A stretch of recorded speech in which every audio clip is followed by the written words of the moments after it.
السلام علیکم ورحمۃ اللہ وبرکاتہ۔ اعوذ باللہ من الشیطان الرجیم، بسم اللہ الرحمن الرحیم۔ رب اشرح لی صدری ویسر لی امری واحلل عقدۃ من لسانی یفقہوا قولی۔ رب یسر ولا تعسر وتمم بالخیر، رب زدنی علما۔ اللہم انا نسألک علما نافعا ورزقا طیبا وعملا متقبلا۔ الحمدللہ ثم الحمدللہ، جس میں ہم دیکھیں گے ہر ماہ میں ختم قرآن مجید کے بارے میں سنتیں، ٹھیک ہے۔ سب سے پہلے اللہ سبحانہ تعالیٰ سے دعا ہے کہ اللہ ہمیں بہتر سیکھنے والا، بہتر عمل کرنے والا اور بہترین انداز میں آگے پہنچانے والا بنائے، آمین۔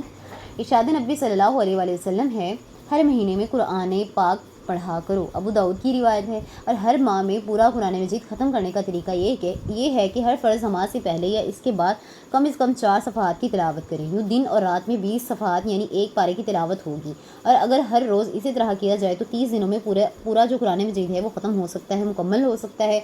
سونے سے پہلے کی سنتیں کیا ہیں؟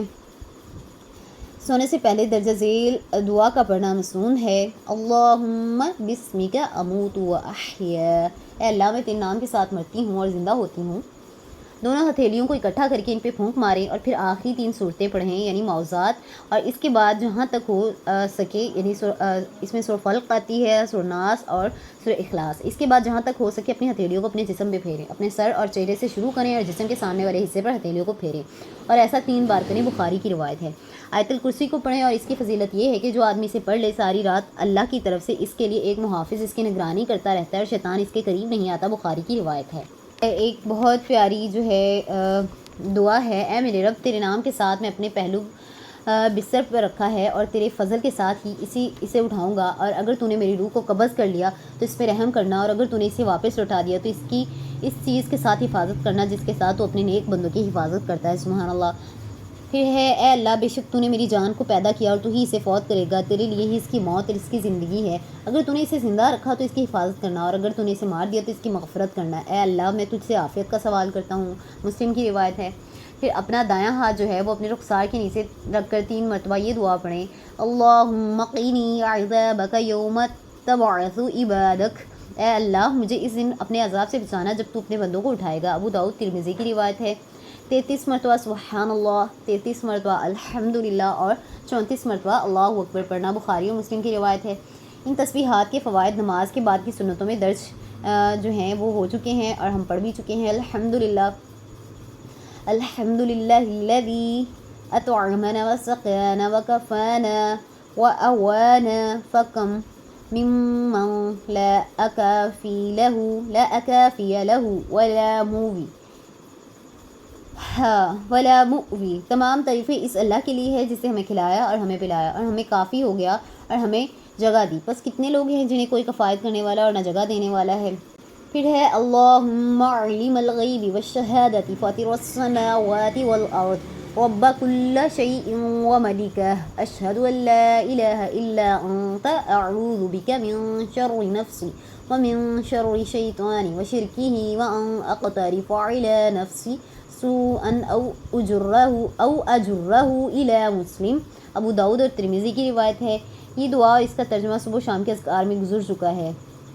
اے اللہ میں اپنے نفس کو تیرے حوالے کر دیا اور اپنا معاملہ جو ہے وہ تیرے سپرد کر دیا، اور اپنی پشت کو تیری پناہ میں دے دیا، تیری طرف رغبت کرتے ہوئے اور تجھ سے ڈرتے ہوئے، اور تیری ہی طرف پناہ پانے اور نجات حاصل کرنے کی جگہ ہے۔ میں تیری اس کتاب پر ایمان لایا ہوں جو تو نے اتاری ہے، اور تیرے نبی پر جسے تو نے بھیجا ہے، بخاری اور مسلم کی روایت ہے۔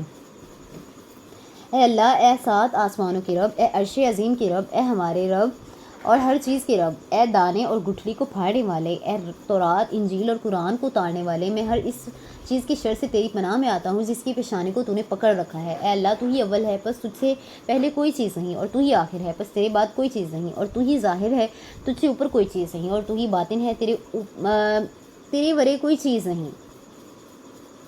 ہماری طرف سے قرضہ ادا کر دے اور ہمیں فقیری سے نکال کر غنی کر دے، آمین۔ سورۃ البقرہ کی آخری 2 آیات کا پڑھنا اور ان کی فضیلت یہ ہے کہ جو شخص انہیں رات میں پڑھ لے اسے یہ کافی ہو جاتی ہیں۔ بخاری اور مسلم کی روایت ہے۔ اور کافی ہو جانے سے مراد کیا ہے؟ اس میں علماء کا اختلاف ہے۔ بعض کا کہنا ہے کہ قیام اللیل سے کافی ہو جاتی ہیں اور بعض کہتے ہیں کہ ہر برائی اور شر سے کافی ہو جاتی ہیں، اور بعض نے مذکورہ دونوں معنی مراد لیے ہیں۔ الاذکار النووی رحمہ اللہ نے اسے روایت کیا ہے۔ سورۃ الکافرون کا پڑھنا اور اس کی فضیلت یہ کہ یہ سورۃ شرک سے برات ہے۔ ابو داؤد، ترمذی، احمد بن حبان، حاکم نے اسے صحیح کہا اور ذہبی نے ان کی موافقت کی ہے، اور ابن حجر اور البانی نے اسے حسن قرار دیا ہے۔ سونے کی سنتوں میں سے ایک سنت یہ بھی ہے کہ باوضو سوئیں۔ ایک حدیث میں ہے کہ تم جب بستر پر آنے کا ارادہ کرو تو وضو کر لیا کرو، بخاری اور مسلم کی روایت ہے۔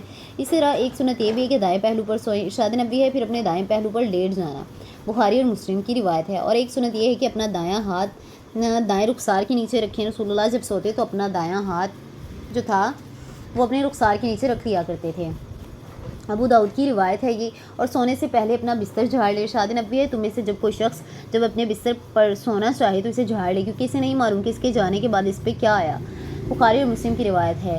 مذکورہ بالا دعاؤں کے متعلق امام نووی رحمہ اللہ کا کہنا ہے کہ بہتر یہ ہے کہ انسان ان تمام دعاؤں کو پڑھے، اگر ایسا نہ ہو سکے تو اپنی طاقت کے مطابق ان میں سے جو اہم دعائیں ہیں وہ پڑھ لے اگر وہ پڑھ سکتا ہے۔ تو یاد رہے کہ یہ دعائیں صرف رات کی نیند ہی کی نہیں ہیں بلکہ دن کی نیند کی بھی ہیں، کیونکہ ان کے متعلق جو احادیث ذکر کی گئی ہیں وہ ہر نیند کے بارے میں ہے، چاہے دن کو ہو یا رات کو۔ اور اگر انسان دن اور رات میں 2 مرتبہ سوتا ہے جیسے کہ اکثر لوگوں کا معمول ہے تو مذکورہ سنتوں پہ 2 بار عمل ہو سکتا ہے۔ ان دعاؤں کی پڑھنے سے 2 فوائد مزید حاصل ہوں گے۔ وہ کیا ہیں کہ انسان اللہ کی حفاظت میں آ جاتا ہے اور اس بنا پر وہ رات کی تمام آفتوں اور شیطان کے شر سے بچ جاتا ہے۔ انسان کے دن کا اختتام اللہ کے ذکر، اس کی اطاعت، اس پہ توکل اور اس کی توحید پہ ہوتا ہے۔ سبحان اللہ، سبحانک اللہم وبحمدک، نشہد ان لا الہ الا انت، نستغفرک ونتوب الیک۔ السلام علیکم ورحمۃ اللہ وبرکاتہ۔